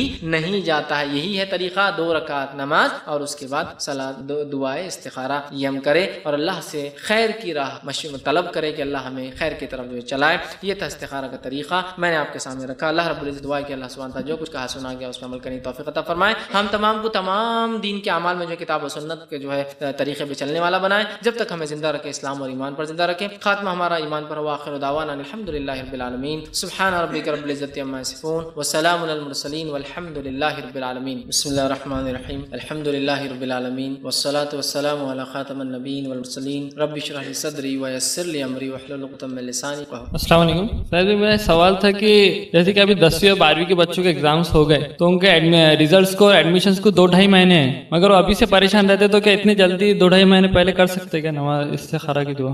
بھائی نے ایک اچھا سوال کیا کہ اسٹوڈنٹس ہیں، ان کے ایگزامس ہو چکے ہیں 10th اور 12th کے، آگے کی کیا کورسز وہ کریں، کیا اس کے لیے بھی ابھی 2-2.5 مہینے ہیں، رزلٹ آئیں گا تو کیا ابھی سے استخارہ کریں؟ ہاں بالکل کر سکتے۔ استخارہ اس معنی میں وہ کر سکتے ہیں کہ کورسز میں کیا وہ آپٹ کریں۔ دیکھیے پہلے تو یہ ہوتا ہے کہ ظاہر پر وہ دیکھیں کہ بچے کی صلاحیتیں اور قابلیتیں کیا ہیں، ان صلاحیتوں اور قابلیتوں کو جانچنے کے بعد لگتا ہے کہ MBBS بھی کر سکتا ہے، فارمیسی بھی کر سکتا ہے، انجینئرنگ بھی کر سکتا ہے، سب کا ٹیلنٹ ہے، تو ظاہر سی بات ہے پھر استخارہ کی ضرورت ہے کہ اس میں سے کیا کرا۔ اللہ نے مال بھی دے رکھا ہے کہ تینوں بھی کرا سکتے ہیں، لیکن ڈیپینڈ ہے، بچہ سبھی میں ماہر ہے، تو پھر استخارہ کی ضرورت یہاں پڑتی ہے۔ لیکن جب بچے میں ٹیلنٹ ہی نہیں ہے تو استخارہ کا مسئلہ ہی ختم ہو گیا۔ سمجھ لیجیے بچہ جو ہے فیلئر ہے یا جسٹ پاس ہوتا ہے، کوئی برائی نہیں ہے جسٹ پاس ہونا یا فیل ہونا بھی، بہرحال ٹھیک ہے، انسان کوشش کرتا رہے، کہ تو ہر انسان کی صلاحیتیں مختلف فیلڈز میں ہوتی، تو میں نہیں کہوں گا جو ایگزام میں فیل ہو گیا وہ زندگی میں ناکام ہوتا ہے، بلکہ ایگزام کے فیلئرز کو ہم نے دنیا بہت آگے جاتے ہوئے دیکھا ہے، ٹھیک ہے، تو بہرحال نہیں، اللہ نے ہر کسی کو ٹیلنٹ دیا ہے، لیکن اب اس کا تو ظاہری بات یہ ہے کہ وہ تو ایسے کوئی کورس لے جس میں بس وہ گریجویشن ہو جائے اس کا، سمجھ رہے نا آپ، وہاں نہیں سوچے، لیکن ہاں ایسا بچہ ہے جس کو ضرورت ہے تو بہرحال بالکل وہ استخارہ کر سکتا ہے، اور پرائر اگر کوئی چیز آپ طے کر کے رکھے تو زیادہ بیٹر ہے، ٹائم پر آپ کو مشکل ہوں گے، نہیں تو ورنہ یہ کہ جگہ تو پراسپیکٹس ابھی سے آ جاتے ہیں، بہرحال پلاننگ ضروری ہے کہ بہت پہلے سے ہو، لہٰذا ظاہری چیزیں بھی آپ دیکھیں کیا ہے دنیاوی اسباب کے اعتبار سے، اور اس کے بعد باطنی اعتبار سے اللہ ہم نہیں جانتے کون سا کورس اچھا ہے، لہٰذا دونوں کے پیسے تو فارمیسی بھی کر سکتے ہیں، انجینئرنگ کیا کریں، بالکل استخارہ کیا جا سکتا ہے، کریے، اس کے بعد جب لگے کسی چیز میں اطمینان، دل کو مشورے بھی لیجیے لوگوں سے، پھر جم جائیے عزم کے ساتھ اور پھر ڈٹ کر وہ کیجیے، اور بعد میں پھر کبھی بھی ملامت مت کیجیے، پریشان مت ہوئے کہ استخارہ کہیں غلط تو نہیں ہوا، بلکہ اللہ نے انشاءاللہ عزیز آپ کی صحیح رہنمائی کی ہوگی، اس لیے کہ تقدیر میں کیا آپ نہیں جانتے، اللہ پر توکل کرنا ہے، تقدیر پر ایمان کو پختہ کرنا ہے اور آگے بڑھ جانا استخارہ کے بعد کہ اللہ بس بہتر ہوں گا ہی، چونکہ میں نے استخارہ کیا ہے اور اللہ تعالیٰ انشاءاللہ بہتر راہ سے نکال سکتا ہے، تو لہٰذا 2-2.5 مہینے پہلے بھی کیا جائے۔ کسی نے کہا استخارہ کرنے کے بعد کبھی اچھا مناسب اور کبھی مناسب نہ لگے تو کیا وہ کام میں آگے بڑھنا چاہیے یا نہیں، کیا کرے؟ مطلب استخارہ کیا، ایک دل بولتا ہے کرے، ایک طرف خیال آتا نہ کرے، تو دیکھ استخارہ کرنے کے بعد آپ کو اللہ پر توکل کر کے پختہ عزم کے ساتھ کوئی بھی کام کرنا پڑے گا تو ہی وہ کام درست، تو لہٰذا ابھی آپ کشمکش میں ڈاماڈول میں، تو میں کہوں گا پھر ایک بار استخارہ کر، پھر لگ رہا کشمکش ہے تو پھر ایک بار استخارہ کیجیے، اور اس کے بعد توکل، اللہ پر بھروسہ کوئی چیز ہے، ورنہ اگر خالی استخارہ ہے اور ایسی رہنمائی گائیڈنس مل جا رہا ہے بالکل ڈاٹ ٹو ڈاٹ، یہاں سے اٹھو، ادھر سے ادھر چل جاؤ، ادھر سے فلاں جاؤ، ادھر سے فارم لو، اس سے بات کرو، ادھر جاؤ ایڈمیشن، تو یہ تو پھر سمجھ رہے نا، یہ تو پھر انسان کے ایمان، تقدیر پر ایمان، اللہ پر توکل سب غائب ہو جاتا ہے یہاں سے، کہ اللہ بتا دیتا اپنے نبی کو کہ بدر تو تم جیتنے والے ہو، تو پھر کہاں تھی وہ سب باتیں، وہ عاجزی، وہ انکساری، وہ دعائیں، وہ کوششیں، وہ تڑپ، وہ توکل سب غائب ہو جاتا، سمجھ رہے ہیں؟ تو لہٰذا آپ ایک بار استخارہ کریں، پھر ڈاماڈول آپ کو ہو رہا ہے، سیکنڈ ٹائم کریں، چونکہ 3 بار تک تو حوالہ ملا ہے ہم کو، عبداللہ بن جبیر رضی اللہ عنہ کا جو ہے ایک صحابی تھے، تیسری بار آپ کیجیے کوئی مسئلہ نہیں، لیکن یہ ڈاماڈول نہیں، پھر مضبوط ہو جائیے، توکل کیجیے، عزم کے ساتھ، مشورے کے ساتھ آگے بڑھ جائیں، انشاءاللہ عزیز اللہ تعالیٰ انشاءاللہ خیر کا راستہ نکالیں گے، اور پھر ظاہری نقصان بھی نظر آئے تو اس بات پر ایمان کے ساتھ کی ظاہری نقصان بہت کم ہے، کیونکہ میں نے اللہ سے دعا مانگی، اگر نہ کرتا تو شاید اس سے بھی زیادہ ہوتا، اور پھر جو ہو اس میں اطمینان رکھیں، اس لیے کہ اللہ تعالیٰ بہت بہترین راستے بندے کے لیے نکالتا ہے جس کو بندہ کبھی کبھار سمجھ نہیں پاتا ہے۔ ایک انسٹنس بندے کو لگتا ہے میرے لیے سب سے حق کی چیز ہے، اور دوسرا ہی انسٹنس بندے کو لگتا ہے میرے لیے سب سے بری چیز ہے، لیکن اللہ ہی بہتر جانتا ہے کیا اس کے لیے اچھا اور کیا اس کے لیے برا، جس سے وہ دل بچتا ہونے، مطلب جس کو کہیں گے دل ٹوٹنے سے، اور جس کو کہیں گے ایموشنلی ڈاؤن ہونے سے، ڈپریس ہونے سے، اور جس کو کہیں گے ہارٹ فیلئر ہی بول سکتا ہوں میں، کئی بار آدمی یہ چیز لگی ہاں، اور مر بھی گئے بہت سارے لوگ ہارٹ فیلئر سے، اور بہت ساری نفسیاتی بیماریوں سے، سمجھ رہے نا، اس سے بچ جاتا ہے جب وہ اللہ پر توکل کر لیتا ہے، استخارہ کرے یا نہ کرے, اللہ پر توکل کیا میں بتا رہا ہوں, ایمان یہی ہے, یاد رکھیے. بہت سارے فائدے ہوتے, لیکن جب یہ نہ ہو تو پھر کیا ہوتا ہے, پریشان. دیکھیے ایک پریشانی تو آ گئی, وہ چیز آپ جو چاہ رہے تھے نہیں ہوئی, دوسری پریشانی بھی لاحق ہو جاتی ہے, یاد رکھیے, سمجھے آپ, دوسری پریشانی بھی لاحق ہو جاتی. تو یہ سب چیزوں کا اگر وہ کرے اور ہم اللہ پر توکل کرے تو اس میں خیر کے راستے نظر آنے لگتے ہیں اور خام خواہ کے ٹینشن اور پریشانی سے انسان بچ جاتا ہے. ایک واقعہ سناتا ہوں. ایک صاحب ایک بار مصر سے فلائٹ لے کر سعودی عرب جا رہے تھے, ٹیچر تھے اور ان کا آخری دن تھا, وہ نکلے, ٹریفک میں پھنس گئے قاہرہ میں, پھر ایئرپورٹ تک نہیں پہنچ سکے, فلائٹ مس ہو گئی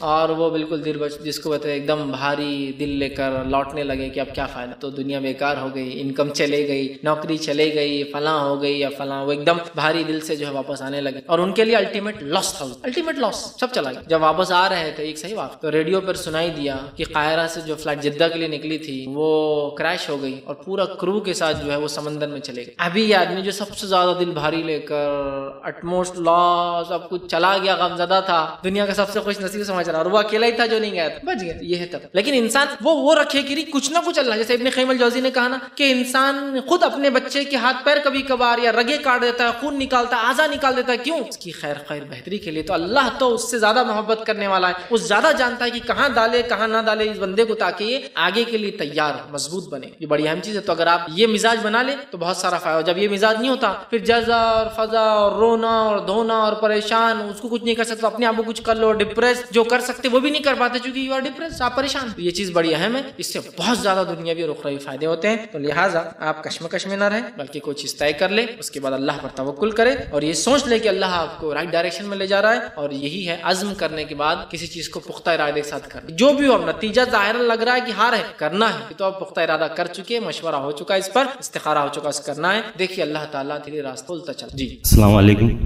میں اپنے بچوں کے لیے یا بہن بھائی کے لیے استخارہ کر سکتا ہوں کیا؟ بھائی نے ایک سوال کیا, کیا وہ اپنے بچوں کے لیے اور بہن بھائی کے لیے استخارہ کر سکتے؟ تو دیکھیے بچے چونکہ آپ کے ماتحت ہیں, اگر آپ کے بہن بھائی بھی ویسی آپ کے ماتحت ہیں, فار ایگزامپل آپ گھر کے جس کو بولیں گارڈین ہے, ہیڈ ہے, سرپرست, اور وہ جو مسئلہ ہے اس کا تعلق بچوں سے بھی اور آپ سے بھی ہے, بہن بھائی سے اور آپ سے بھی, سمجھ رہا, تو ایسے مسئلے میں جہاں ان کا بھی کچھ چیز اڑی ہے اور آپ کا بھی کچھ ہے تو وہ بھی استخارہ کریں, آپ بھی کریں. یا بچے اور بہن بھائی اتنے چھوٹے جو آپ کی کفالت میں ہیں, آپ جن کے ذمہ دار ہے اور وہ آپ کے ماتحت ہے, جو استخارہ نہیں کر سکتے, تو پھر آپ ان کے بدلے استخارہ کر سکتے کہ بھائی اسکول میں ڈالو یا نہ ڈالو, یہ کورس کراؤ نہ کراؤ. بچہ بہت چھوٹا ہے, ابھی سمجھ لیجیے سلیکشن ابھی سے ہو رہا ہے کہ 4th میں کوئی سلیکشن ہے کہ بھائی کوئی فیلڈ چن لے. یہاں تو نہیں ہوتا, لیکن بہت سارے کنٹریز میں 4th 5th میں کچھ اسٹریمز فکس رہتی ہے ان کو, مطلب ان کے پاس کمپٹیشن نہیں ہوتا ہے. لہٰذا کسی کو اگر میڈیسن میں جانا ہے تو وہ 5th کے بعد سے میڈیسن فیلڈ میں چلا جاتا ہے, اسی میں جاتا ہے, سمجھ رہا, وہاں کمپٹیشن نہیں, سب کو ایڈمیشن مل جاتے ہیں. تو کوئی 5th کے بعد انجینئرنگ فیلڈ میں جاتا ہے. انڈیا میں 10th اور 12th کے بعد ڈیسیجن ہوتا ہے, وہاں ویسا نہیں ہوتا. 10th کے بعد کچھ ڈیسیجنز یہاں ہوتے ہیں, کامرس, آرٹس, سائنس, اور 12th کے بعد فائنل ہوتا ہے, وہاں ویسا نہیں ہوتا. تو ڈیپینڈ ہے, پھر پیرنٹس بھی کر سکتے ہیں وہاں کی بھائی کیا کرنا ہے استخارہ. اچھا یہاں رکھو یا بورڈنگ میں ڈالو, یہ بھی ہو سکتا ہے, بہت ساری چیزیں. یہاں رکھو یا مدرسے میں ڈالو, مدرسے میں صحیح ہے, یا پھر رہ کر ڈالو, یا وہ سٹی میں شفٹ ہو جاؤں. تو بہت ساری چیزیں جو آپ سے ریلیٹڈ ان کے ایشوز ہیں اس میں آپ کر سکتے ہیں. اگر وہ چھوٹے ہیں تو بھی آپ کر سکتے ہیں, یا پھر دونوں کا مل کر ہے, وہ بھی بالغ ہے آپ بھی بالغ ہے, ٹھیک ہے, لیکن اب مسئلہ دونوں کا مل کر ہے. جیسا کہ آپ کی بیٹی ہے, نکاح کا مسئلہ ہے, تو اب بیٹی کا مسئلہ ہے کہ بیٹی آپ کے ماتحت ہے, کچھ بھی مسئلہ ہے تو والد ہی ذمہ دار ہے. بیٹی کا بھی مسئلہ ہے کہ اس کی شادی, ظاہر سے اس کی بھی زندگی کا مسئلہ ہے, تو بیٹی بھی استخارہ کرے, والد بھی استخارہ کرے. بھائی ہے, دوسرا بھائی آپ کا کچھ گھر لے رہا ہے جس میں دونوں کے لیے ضروری ہے, بھائی بہت بڑا پیسہ انوالو ہے, یا بزنس کر رہا ہے جو کہ پیسہ آپ نے کمایا ہوا, وہ تو چھوٹا تھا آپ کا بھائی, اس کو لگا رہے ہیں, تو اب اس میں دونوں کا مسئلہ, اس کا بزنس ہے, آپ کا انویسٹمنٹ ہے, وہ بھی استخارہ کرے, آپ بھی کریں. لیکن یہ ہرگز درست نہیں ہوگا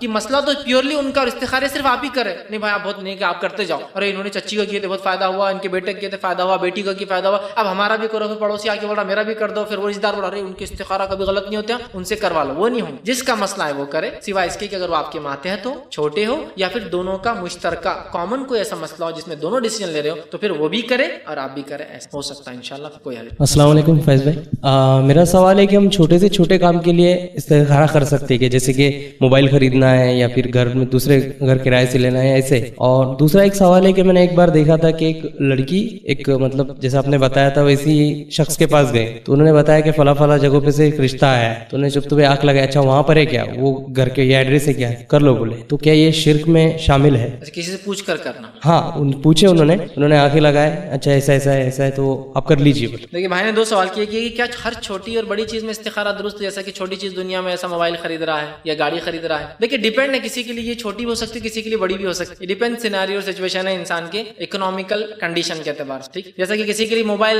بائیں ہاتھ کا کھیلے کبھی بھی لیتا ہے اور وہ کر لیتا ہے, کسی کے لیے موبائل لائف ٹائم اچیومنٹ ہے, اس نے وہ ایک ہی لے سکا, ڈیپینڈ نہیں. تو بہرحال ہاں ہر چھوٹی اور بڑی چیز، چونکہ چھوٹی اور بڑی چیز اس کی شخصیت، اس کے حالات اور اس کے اسٹیٹس کے اعتبار سے بدلتی ہے، ہاں ہر چھوٹی اور بڑی چیز کے لیے استخارہ کیا جا سکتا ہے، لیکن استخارہ کے بعد پختہ عزم رکھ کے توکل کرے اور کام کی طرف آگے انسان بڑھ جائے، مطلب دنیاوی رہنمائی بھی اس کے لیے ضرور۔ دوسرا سوال یہ تھا کہ کسی نے ایک ایسا سوال کروایا کسی کاہن کے پاس جا کے کہ بھائی یہ مسئلہ میں کروں کیا، انہوں نے آنکھ بند کی، آنکھ بند کر کے بولا ایسا ایسا فلاں یہ کر لے، تو کیا یہ شرک ہوا؟ دیکھیں اگر وہ شخص کاہن تھا، چونکہ ظاہر ہے کاہن استخارہ نہیں کرتے، کہانت کرتے ہیں، گیس کرتے ہیں، شبد بازی کرتے ہیں، جنوں کو استعمال کرتے ہیں، شیاطین کو یوز کرتے ہیں اپنے کام کے لیے، تو اگر کسی کاہن کے پاس گیا تو کیا اس نے شرک کیا؟ تو اس نے شرک تو نہیں کیا، لیکن اس نے کفر کیا، اور ظاہر سے کفر کرنے کی وجہ سے اگر اسی حالت میں مر گیا تو جہنم میں جائے گا۔ نبی اکرم صلی اللہ علیہ وسلم فرمایا، صحیح مسلم کی روایت ہے، جو کسی کاہن کے پاس یا شبد باز کے پاس جائے اس کی بات پہ یقین نہیں کرے، صرف جائے، اس کی 40 دن کی نماز قبول، اور جو کسی کاہن یا شبد باز کے پاس جائے اور اس کی کہی بات کو تصدیق کرے، ہاں انہوں نے صحیح کہا،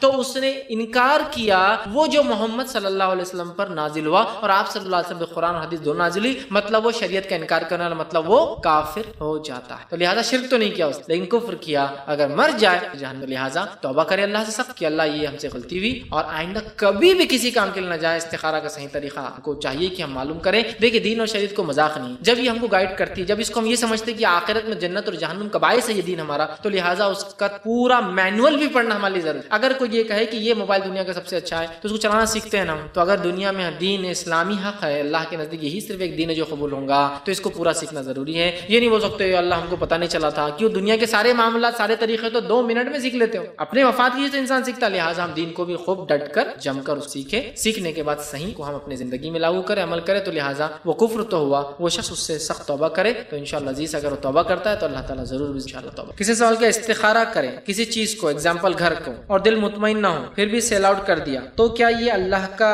مشورے کے خلاف جانا ہوگا؟ بالکل نہیں، میں نے پہلے ہی بول دیا، استخارہ کا تعلق نہ دل کے کھلنے سے ہے، نہ خواب کے دکھنے سے، نہ کام ہاں صحیح ہوگا غلط ہے۔ استخارہ کا تعلق اللہ سے عاجزی، انکساری، اس پر توکل، اس کے اسماء و صفات پر ایمان لانے پر، اور اس کو سب چیزوں کا کرنے والا، جس کو ہم کہتے ہیں احکم الحاکمین، ماننے پر ہے، اور جو ہے وہ تقدیر کا لکھنے والا ہے، اور ہم تقدیر پر ایمان لانے سے اس کا تعلق ہے۔ تو لہٰذا اس کا تعلق اس سے نہیں، تو لہٰذا اگر آپ نے استخارہ بھی کیا اور دل مطمئن نہیں تھا نا، تو مطمئن نہیں تھا تو آپ ہی کیوں سمجھ رہے کہ نیگیٹو ہے، پھر بھی توکل کر پہ اللہ پہ کر کے آپ نے عزم کے ساتھ گھر بیچ دیا، آپ نے کوئی مشورہ اللہ کے جو ہے استخارہ کیا، مشورے کے خلاف کام نہیں کیا، آپ نے جو گھر بیچا، چونکہ گھر بیچنا آپ کی ضرورت تھی، آپ نے استخارہ کیا، بیچو نہیں بیچو، لیکن بیچنا ضرورت بھی ہے، پھر آپ نے مشورہ لیا اور آپ نے بیچ دیا، چونکہ آپ نے استخارہ کیا، اللہ انشاءاللہ آپ کو صحیح راستے پر گامزن کرے گا، اس آئے ہوئے انویسٹمنٹ کو انشاءاللہ اللہ تعالیٰ صحیح جگہ پہ ضرور لگائیں گا۔ تو لہٰذا استخارہ آپ نے کیا اور دل مطمئن نہیں ہوتا، تو میں نے پہلے کہہ دیا شرح صدر دل کا مطمئن ہونا استخارہ کا پارٹ ہے ہی نہیں، سمجھ رہے آپ، ہے ہی نہیں، تو پھر آپ کیوں خامخواہ ہو؟ میرا دل آ گیا کہ میں یامہا گاڑی لوں، اب 10 استخارہ کرنے کے بعد بھی دل ادھر ہی جاتا ہے، لیکن میں استخارہ کر کے یامہا لوں گا اللہ کی اب جو بھی آ رہی ہے اس میں خیر، یہ ہے استخارہ۔ میں بھی بول رہا نہیں وہ استخارہ کرے دل میں نہیں ہو رہا تھا، پھر بھی تم نے لیا، دیکھو اللہ کا عذاب آتا اب تم پر، اب ایکسیڈنٹ ہو کے مرتے تم تھوڑے دن، کیوں لیے تم نے گاڑی؟ استخارہ بولتے اللہ سے مشورہ بولے تو پھر اللہ کا جواب آئے تو رکنا ہی چاہیے، یہی میں نے کہا استخارہ دعا ہے، آپ نے اللہ سے دعا کہ اللہ اس میں میرے لیے خیر کر، پھر آپ رک جاتے نہیں، دل میں بات آن دو پھر اپن کام کریں، آپ کر گزرتے نا، یہ تو میں استخارہ بھی یہ ہے۔ بہت سے لوگ استخارہ کے نام پہ فل اسٹاپ لگ جاتے، ویٹنگ پوائنٹ بن جاتا، ابھی کیا ہوا استخارہ، ابھی 2-2 4-4 منٹ تک استخارہ ہی چل رہا ہے یار، فیصلہ کب سنائیں گے؟ نہیں ابھی تو استخارہ ہی، ایسا نہیں ہوتا یاد رکھیں، ٹھیک ہے؟ تو شرع صدر ضروری نہیں، استخارہ کرے، توکل کرے، کسی سے مشورہ لے، جم کر وہ کام کرے جس کا آپ نے پلان کیا تھا، جس کا ارادہ تھا، نہیں بھی تھا اب دل میں بات آئی اس کو جم کر کرے، اللہ تعالیٰ سے چونکہ آپ دعا کی، اللہ تعالیٰ سے خیر کے راستے آپ پیدا کریں گا، یہی استخارہ ہے۔ السلام علیکم۔ جو دعا کا طریقہ ہے، اللہ کی حمد، آپ صلی اللہ علیہ وسلم پہ درود، اور اس کے بعد میں استخارہ دعا کرنا ہے کہ ڈائریکٹ استخارہ کا ہی دعا کرنا ہے؟ بھائی نے سوال کیا کہ استخارہ کی دعا جو نماز ہے، استخارہ کے بعد صلاۃ الاستخارہ کے بعد ہم کریں گے، تو یہ سیدھے کرنا ہے یا دعا کی جو ترتیب ہے، اللہ کی حمد و ثنا، نبی کریم صلی اللہ علیہ وسلم درود و پھر دعا استخارہ؟ دیکھیں حدیث میں الفاظ ہے 2 رکعت فرض کے علاوہ پڑھے اور استخارہ کریں، استخارے کی دعا پڑھے، تو لہٰذا استخارے کے حد تک میں کہوں گا 2 رکعت نفل پڑھیے اور اس کے بعد سیدھے استخارے کی دعا کریں، سمجھا؟ چونکہ حدیث میں الفاظ کیا ہے کہ آپ صلی اللہ علیہ وسلم نے ہمیں استخارہ سکھایا جیسے قرآن کو سکھاتے، اور آپ نے فرمایا 2 رکعت فرض سے ہٹ کر پڑھ اور استخارہ کی دعا پڑھ، تو میں کہوں گا آپ 2 رکعت نفل نماز پڑھیے فرض سے ہٹ کر اور استخارہ کی دعا سیدھے کر لیجیے یہاں، چونکہ وہ دعا جو آپ نے نماز پڑھی وہ خود حمد و ثنا اور درود کو انکلوڈ کر چکی ہے آلریڈی، اب آپ کو استخارہ کے لیے کیا نا آپ نے، وہ 2 رکعت نفل ہے، نیت استخارہ کی ہے، تو لہٰذا آپ کو ڈائریکٹ استخارہ کی دعا کرنا انشاءاللہ، وہ ترتیب یہاں فالو۔ السلام علیکم فیض بھائی، ایک شخص تو اپنی بولتے ہیں مدرسے تعلیم حاصل کا پرانے حفظ کرے ہوئے بچہ ہے، تو انہیں تراویح کی نماز بھی پڑھا ماشاءاللہ، اور الحمدللہ ذہن نہیں تھا، مگر آج سنگر بننے کے لیے گمراہی کی راہ پہ نکل گئے،